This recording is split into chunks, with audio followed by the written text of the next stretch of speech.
तो ये रहा हम लोगों का ग्रुप डी का जनरल नॉलेज, जो कि ग्रुप डी एग्ज़ाम में पूछा गया है। तो इसका पहला प्रश्न है, ये टॉप 10 प्रश्न है, 10 प्रश्न टोटल है, और इसको हम लोग ज्ञात करेंगे। और ग्रुप डी का फॉर्म भी फिलअप हो रहा है, एग्ज़ाम भी होगा कुछ ही दिनों के बाद। तो इसको याद करते हैं। इसका पहला प्रश्न है, पुष्कर मेला कहाँ लगता है? पुष्कर मेला कहाँ लगता है? तो इसका आंसर हो जाएगा, पुष्कर मेला कहाँ लगता है? तो पुष्कर मेला लगता है अजमेर में। Option number B is the correct answer. Pushkar मेला कहाँ लगता है? तो पुष्कर मेला लगता है ऑप्शन नंबर बी अजमेर में। इसका दूसरा प्रश्न पे ध्यान देते हैं।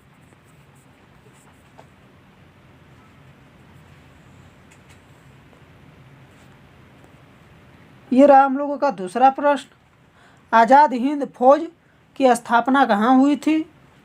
ग्रुप डी का जनरल नॉलेज है। तो दूसरा प्रश्न, आज़ाद हिंद फौज की स्थापना कहाँ हुई थी? तो ये इसका आंसर हो जाएगा option number B. Azad Hind फौज की स्थापना कहाँ हुई थी? तो ये हुआ था सिंगापुर में। कहाँ हुआ था? सिंगापुर में। इसका तीसरा प्रश्न देखेंगे। तो ये है तीसरा प्रश्न, डिमांड ड्राफ्ट को क्रॉस क्यों किया जाता है? डिमांड ड्राफ्ट को क्रॉस क्यों किया जाता है? यह ग्रुप डी का प्रश्न, ये भी पूछा गया है। तो तीसरे प्रश्न में कह रहा है, डिमांड ड्राफ्ट को क्रॉस क्यों किया जाता है? तो ये किया जाता है ऑप्शन नंबर ए, भुगतान बैंक खाते के द्वारा ही किया जा सके, इसलिए किया जाता है।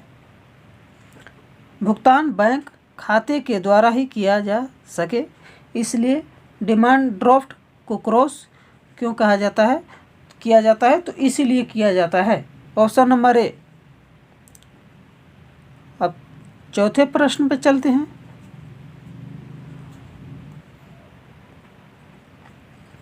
यह है चौथा प्रश्न, एड्स नहीं फैलता है, एड्स नहीं फैलता है। तो इसका आंसर हो जाएगा option number D. Option number D, AIDS नहीं फैलता है। देखिए ऑप्शन नंबर डी क्यों होगा? बातचीत करने और मरीज को छूने से, ये छूने और बात करने से एड्स नहीं फैलेगा। बाकी ये 3 हैं, इनको हम लोग फॉलो करेंगे तो हम लोगों को एड्स की बीमारी हो सकती है।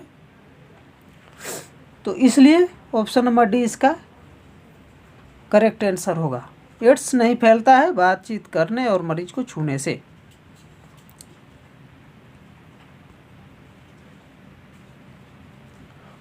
क्वेश्चन नंबर 5, निम्नलिखित में से किससे ऊन प्राप्त नहीं होता है? निम्नलिखित में से किससे ऊन प्राप्त नहीं होता है? ये भी ग्रुप डी में पूछा गया है। तो निम्नलिखित में से किससे ऊन प्राप्त नहीं होता है? तो ये ऑप्शन नंबर ए हो जाएगा, सूअर से। देखिए सूअर से ऊन प्राप्त नहीं हो सकता। बाकी खरगोश का बाल है वो भी सही है, बकरी का बाल वो भी चलेगा, और भेड़ का बाल वो भी चलेगा, पर सूअर का बाल नहीं चलेगा। ऑप्शन नंबर ए इसका आंसर हो जाएगा। सैल क्यों प्रसिद्ध है? सैल क्यों प्रसिद्ध है?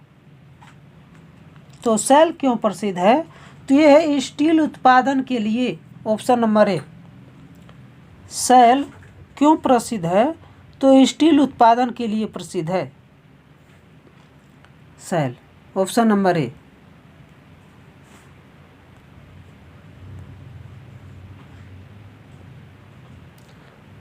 प्रश्न नंबर 7, ओबीसी का फुल फॉर्म क्या होता है, यानी पूर्ण रूप क्या होता है?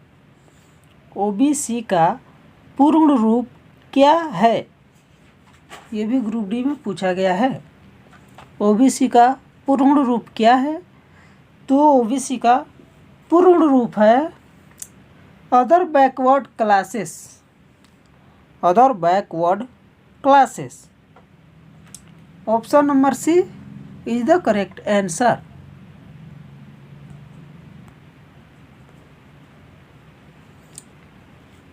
Question number 8।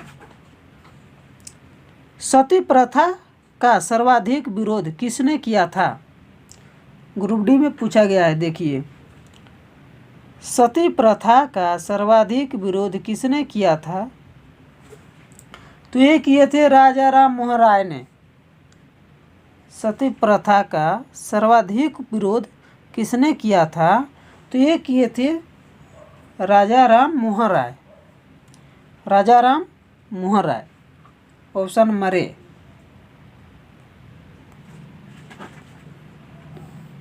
ये हम लोगों का प्रश्न नंबर 9। अंतिम मुगल शासक कौन था? देखिए, ये इम्पोर्टेंट प्रश्न है। अंतिम मुगल शासक कौन था? तो अंतिम मुगल शासक कौन था? तो ये था बहादुर शाह जफर, जो कि अंतिम मुगल शासक था। बहादुर शाह जफर।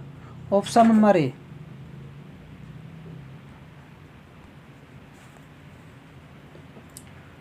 यह है हम लोगों का लास्ट प्रश्न। गोधरा कांड किस लिए प्रसिद्ध है? गोधरा कांड किस लिए प्रसिद्ध है? तो ये है ऑप्शन नंबर बी। रेलगाड़ी में लोगों को जलाए जाने के कारण। गोधरा कांड किस लिए प्रसिद्ध है? तो ऑप्शन नंबर बी, रेलगाड़ी में लोगों को जलाए जाने के कारण प्रसिद्ध है।